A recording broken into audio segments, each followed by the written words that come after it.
وہ جو ماؤنٹ ہے وہ کس کا ہے؟ عمرہ کا۔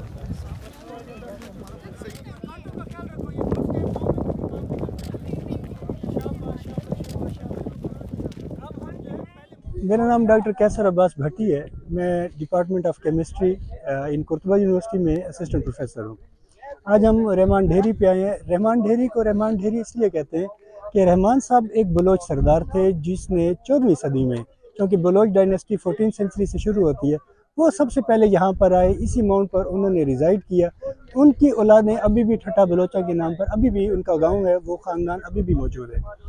اب یہ جو رحمان ڈھیری ہے، چونکہ یہ ماؤنٹ تو پہلے سے موجود تھا، کیونکہ یہ پری ہڑپن دور کا زمانہ ہے، تقریباً 4 سے 6 ہزار سال پرانا ہے۔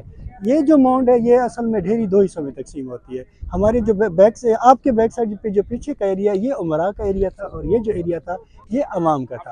اس ایریے میں زیادہ تر جو لوگ، چونکہ یہ پوٹری میکر تھے، پوٹری بناتے تھے۔ ایک چیز جو یہاں پر حیران کن ہے وہ یہ ہے، اس کا ثبوت یہ ہے کہ یہ موئنجو یا ہڑپا سے پری ہسٹورک اس لیے ہے کہ یہاں کے لوگوں نے ہی انہی سویلائزیشن کو ڈیولپ کیا۔ یہاں پر جو پوٹری ملتی ہے اس پہ آپ کو ڈائز بھی ملتی ہیں اس کے اوپر، لیکن اس پہ آپ کو کوئی رائٹنگ نہیں ملتی، جس کا یہ اس بات سے ہم اندازہ کر سکتے ہیں کہ ان لوگوں کی کوئی رسم الخط نہیں تھا، یہ رائٹ اپ کو نہیں جانتے تھے۔ انسان نے جو ارلی سویلائزیشن کی ہے وہ اس جگہ سے کی ہے، کیونکہ یہ پہلا ایشیا کا، ساؤتھ ایشیا کا، تو ہم دعوے سے کہہ سکتے ہیں یہ پہلا ارگنائزڈ سٹی تھا۔